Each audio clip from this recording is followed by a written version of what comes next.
क्या हम बहुजन मीडिया हैं, इसलिए हमें ये छूट मिलनी चाहिए कि हमारा कैमरा वर्क खराब हो।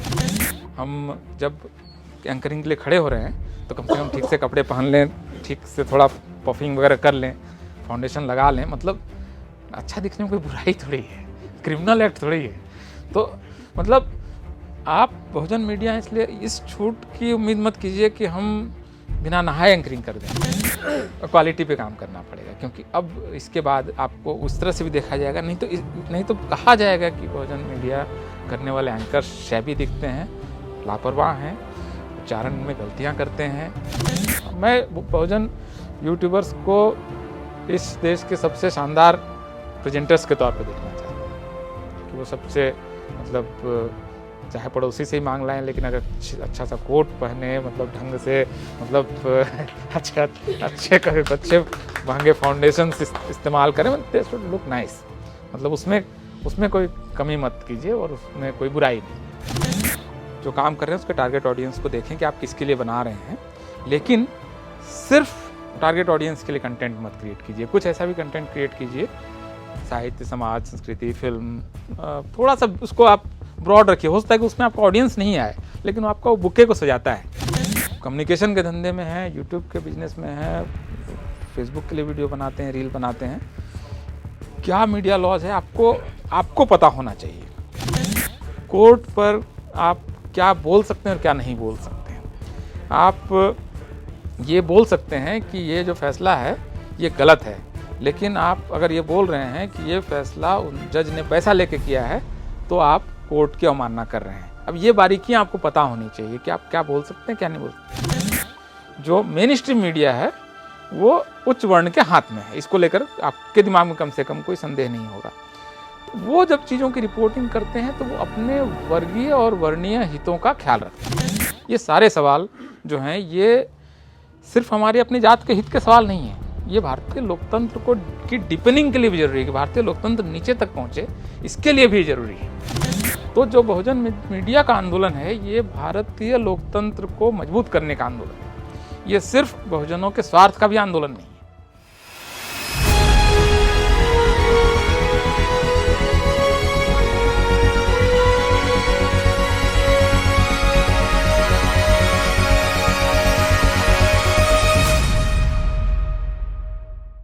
बाबा साहब के नाम से हम पत्रकारिता करते हैं, तो उनको मानने वाले जो लोग हैं वो बहुत शानदार लोग हैं, वो बहुत प्रेरित करने वाले लोग हैं। उनका जमावड़ा देखकर, इस तरह से आयोजन देखकर, और इस पूरे जमावड़े में हमारे साथ जो हमारे बहुत ही सीनियर हमारी कहीं की इंस्पिरेशन है, और मैं जिन्हें सोशल मीडिया का महात्मा कहता हूँ, प्रोफेसर दिलीप मंडल साहब हमारे बीच में हैं, जो इस कार्यक्रम की अभी कहीं की शुरुआत करेंगे औपचारिक तौर पर। और सोशल मीडिया के महात्मा आप इसलिए हैं कि बहुत मसलों को हम जब सोचते हैं कि यार इसका जिक्र होना चाहिए, हम मीडिया में भी वो छटपटाहट महसूस करते थे, जहां हम काम करते थे वहाँ नहीं होता था। लेकिन मैंने सोशल मीडिया पर जो देखकर किसी को पढ़कर लिखना शुरू किया, तो वो प्रोफेसर दिलीप मंडल साहब हैं, जब फेसबुक पर हम उनको लिखते हुए देखते थे। तो आज वो हमारे बीच में हैं, और आप सब जानते हैं वरिष्ठ पत्रकार हैं, लेखक हैं, कई किताबें लिख चुके हैं मीडिया पर। और मीडिया का, क्योंकि मैं छात्र हूं, मैं जर्नलिज्म पढ़ चुका हूं जिस संस्थान से, वहां भी सर पढ़ाते रहे हैं, और मीडिया में इनका जो स्थान है उसका मुकाबला अभी तो फिलहाल कोई इस तरह से नहीं कर सकता। तो दिलीप मंडल साहब इस कार्यक्रम की शुरुआत करेंगे। आपसे एक गुजारिश है सर कि आएँ और हमारे लोगों से थोड़ी बात करें। बहुत बहुत स्वागत सर आपका। Thank you. भी दे सकते हैं।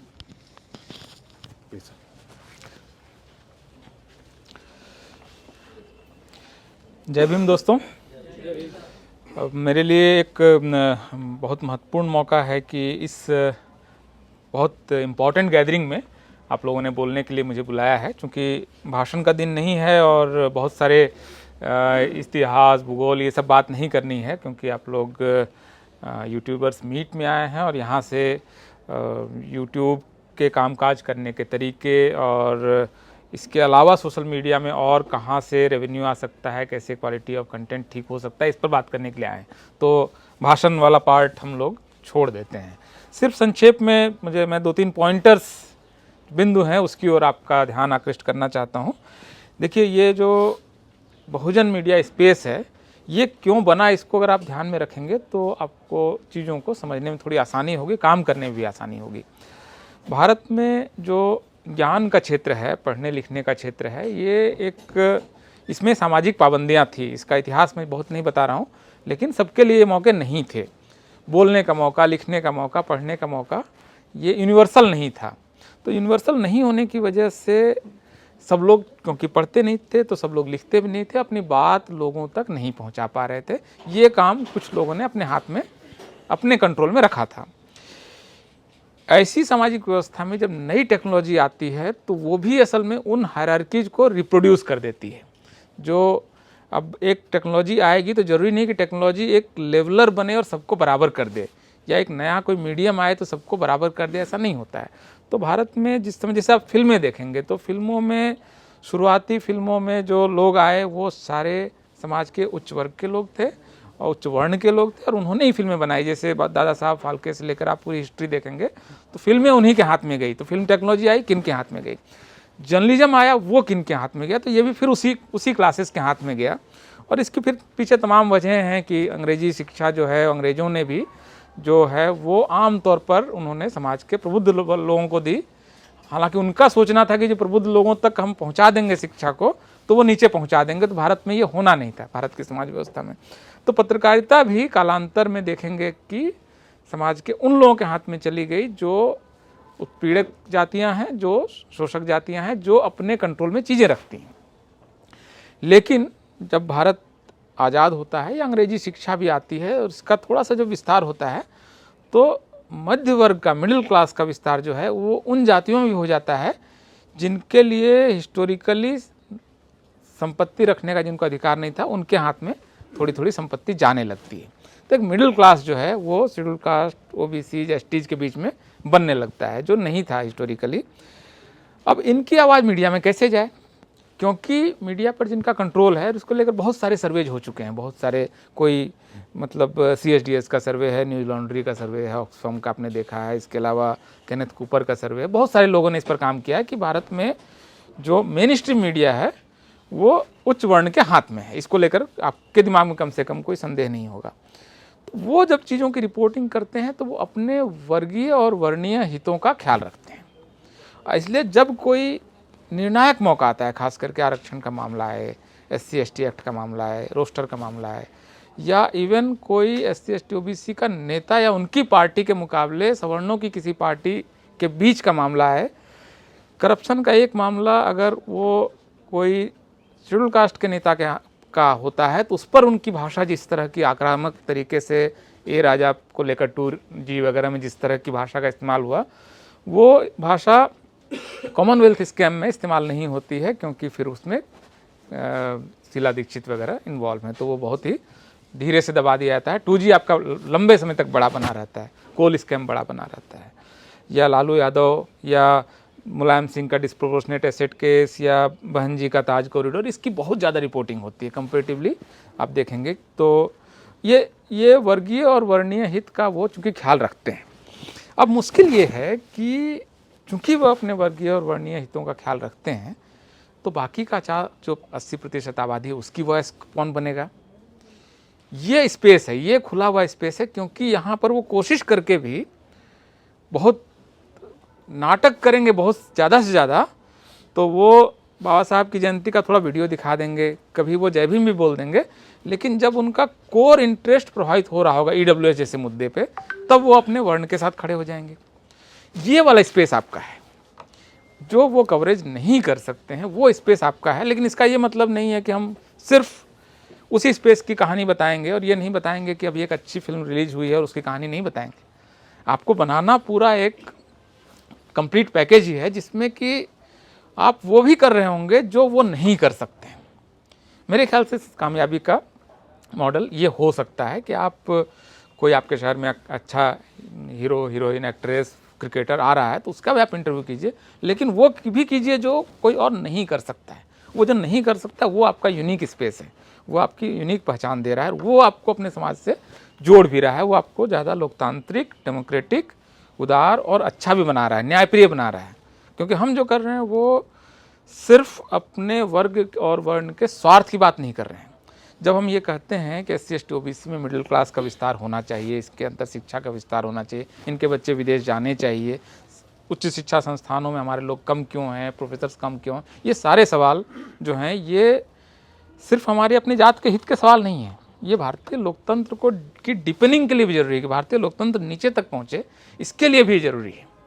तो जो बहुजन मीडिया का आंदोलन है ये भारतीय लोकतंत्र को मजबूत करने का आंदोलन है। ये सिर्फ बहुजनों के स्वार्थ का भी आंदोलन नहीं है, ये बहुजनों के स्वार्थ का भी आंदोलन है, लेकिन सिर्फ बहुजनों के स्वार्थ का ही आंदोलन नहीं है, अकेला लक्ष्य इसका नहीं है। हम एक बहुत उदार और एक आदर्श समय की ओर इसके साथ बढ़ना चाहते हैं। तो ये इसलिए भी ज़रूरी है कि डेमोक्रेसी में जो ओपिनियन मेकिंग है, विचार निर्माण का जो पूरा कार्य है, वो इसमें इन सब की भूमिका है। आप सुबह एक वीडियो देखते हैं, व्हाट्सएप पे आया हुआ देखते हैं, वो राय बनाते हैं कि ये लोग बड़े गंदे हैं, या ये जो समाज का हमारा एक बच्चा बहुत अच्छा कर रहा है तो अपने बच्चे को भी ये ट्रेनिंग दे। तो आप समझ रहे हैं, ये पूरा जो थॉट मेकिंग का जो प्रोसेस है, इस प्रोसेस के में आप लोग थॉट लीडर्स हैं।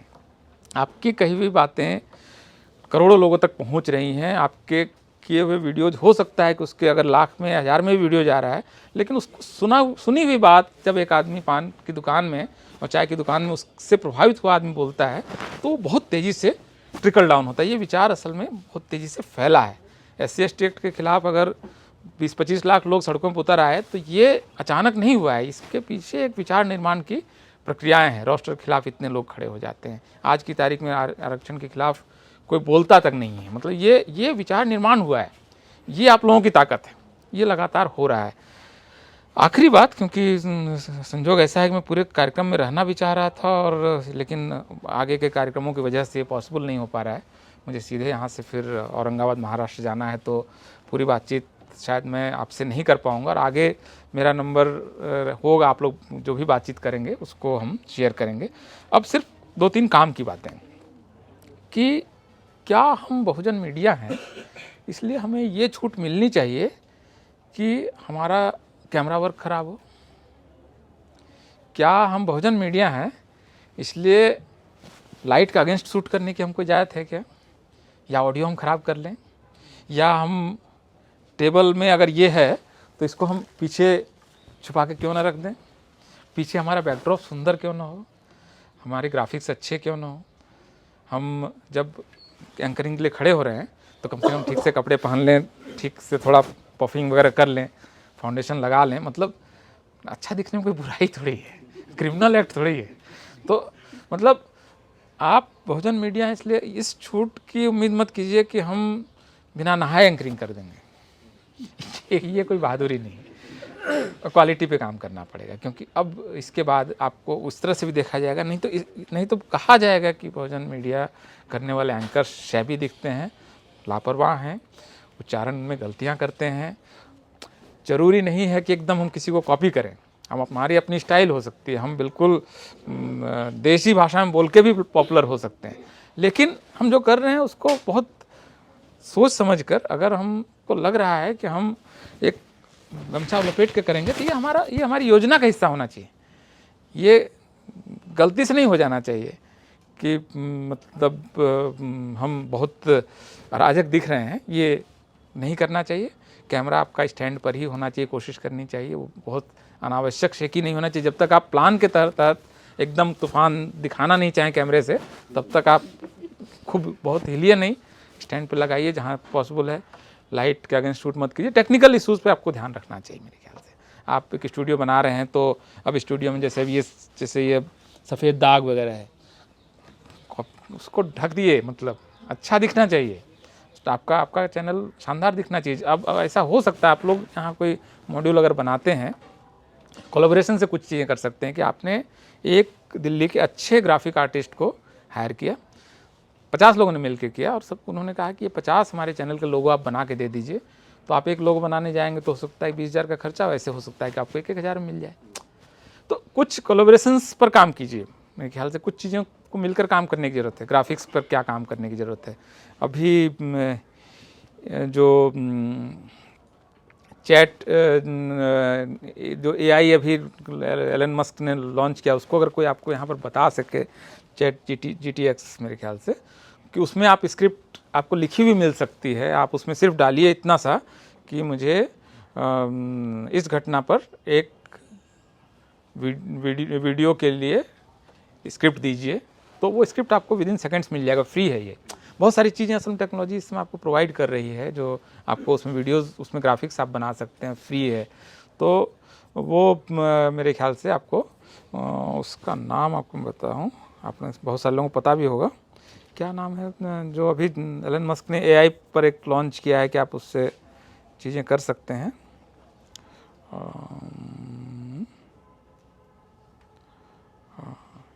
chat.openai.com, इसको आप लोग, मेरे ख्याल से आप लोग ज़रूर इसको देखिए। और इसमें आप हिंदी में भी काम कर सकते हैं, इंग्लिश में भी कर सकते हैं। और इसमें चैट GPT है, चैट GPT करेंगे गूगल पे तो भी मिल जाएगा, chat.openai.com करेंगे तो भी मिल जाएगा। आप इसमें फ्री में रजिस्टर करके फ्री में आप इससे सारी स्क्रिप्ट लिखवा सकते हैं।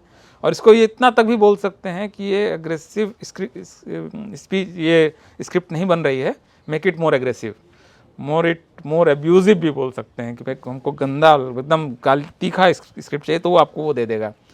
मस्ट ट्राई दिस, हर आदमी इसको ट्राई कीजिए। आपको मेरे ख्याल से इस पर अगर आप लोग एक सेशन रख सकें तो आपको ये फ़ायदा करेगा। इस समय सारे लोग इसका इस्तेमाल कर रहे हैं, इवन किताब लिखने तक में, तो उसको तो छोड़ दीजिए, लेकिन आप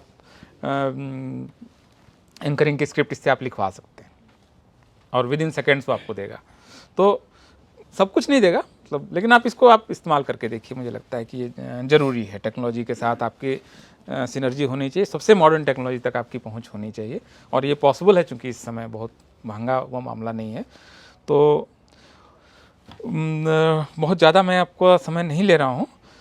बेसिक मेरा सिर्फ आपसे दो निवेदन रहेगा कि जो काम कर रहे हैं उसके टारगेट ऑडियंस को देखें कि आप किसके लिए बना रहे हैं, लेकिन सिर्फ टारगेट ऑडियंस के लिए कंटेंट मत क्रिएट कीजिए। कुछ ऐसा भी कंटेंट क्रिएट कीजिए, साहित्य, समाज, संस्कृति, फिल्म, थोड़ा सा उसको आप ब्रॉड रखिए। हो सकता है कि उसमें आपका ऑडियंस नहीं आए, लेकिन वो आपका बुके को सजाता है। मतलब है, आप एक कल्पना कीजिए ना कि इस पूरे 1 किलोमीटर के खेत में से गेंदा का फूल लगा हुआ है, मतलब वो बीच में थोड़ा गुलाब है, तो मतलब आप थोड़ा सा उसको मिक्स बनाने की कोशिश कीजिए। हालांकि कामयाबी के फार्मूले आपके अपने हैं, हर आदमी के अपने फार्मूले हैं, हर चैनल का अपना फार्मूला होगा। और उससे क्योंकि आपको रेवेन्यू भी कमाना है, लोगों को काम पे भी रखना है, अपना खर्चा भी चलाना है, गाड़ी भी लेनी है, ऑफिस करना है, तो वो आप, लेकिन उसको दिमाग में रखिए कि ये पॉसिबल है।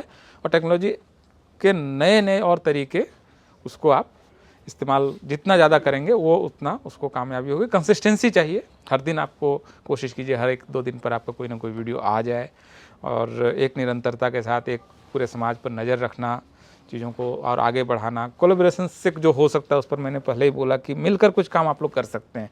कि हम वहाँ गए, 4 लोग मिलकर, आप एक रिपोर्टर क्यों नहीं भेज देते हैं कि भाई ये वीडियोस आप वहाँ से ले आओ, थोड़ा हमारे लिए भी मतलब शूट करके चले आओ। तो आप एक रिपोर्टर भेजते हैं 10-15 हज़ार में, उसकी जगह अगर आप 10 लोगों ने शेयर किया तो वो बिल्कुल खर्चा घट जाएगा।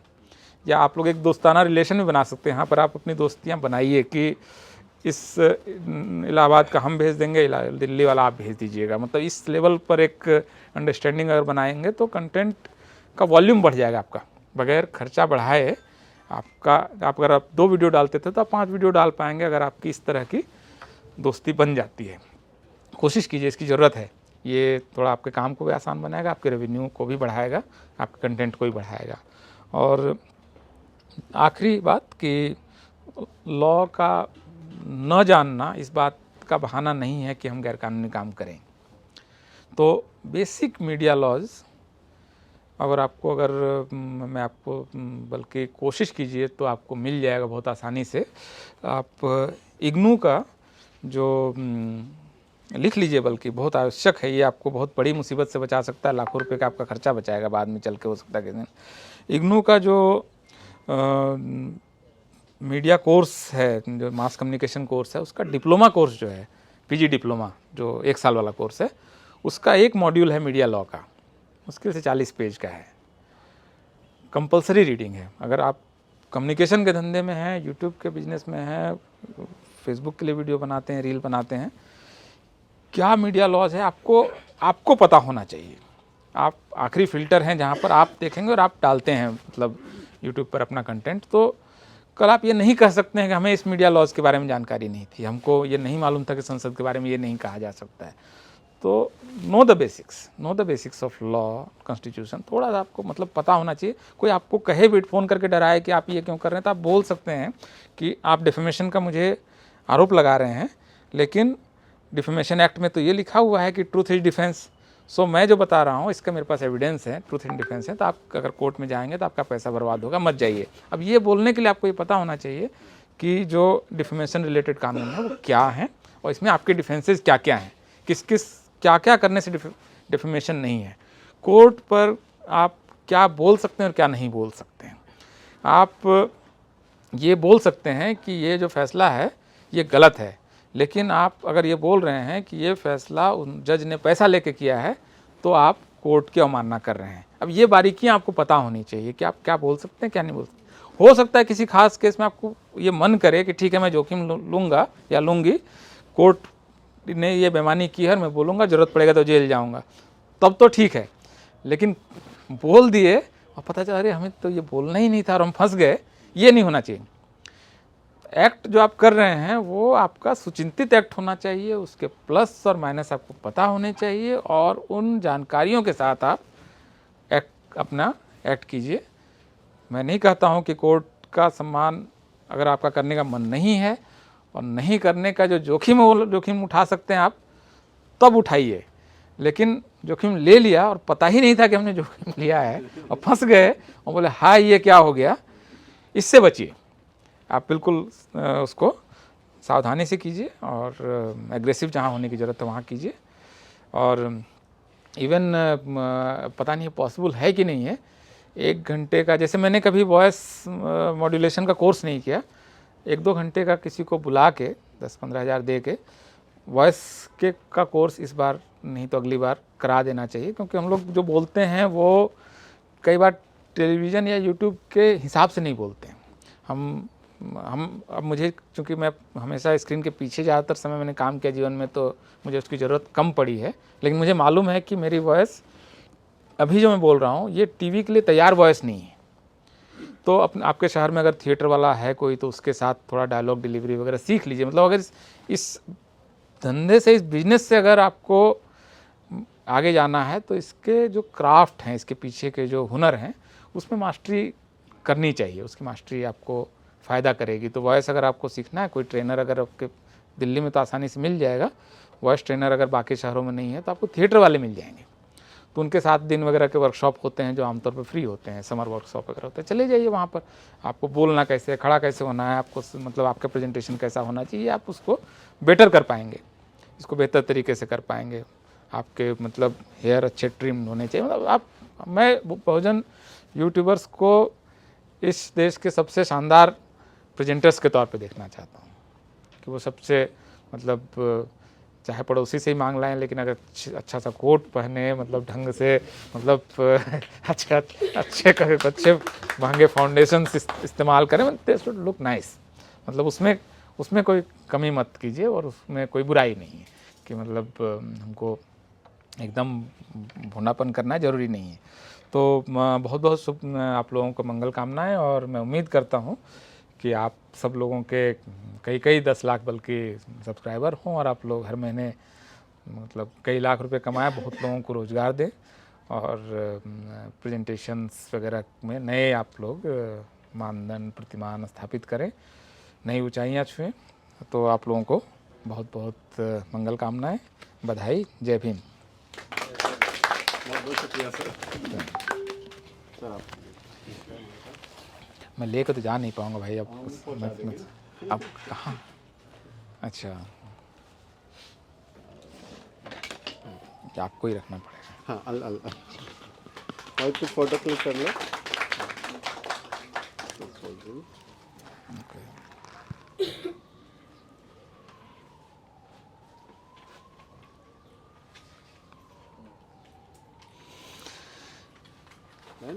ठीक है, ऑल द बेस्ट। हम पहुंचवा दीजिएगा। तो मैं इजाज़त चाहूँगा आप लोगों से, हाँ, और मुलाकात होगी। हाँ, हाँ हाँ ठीक है।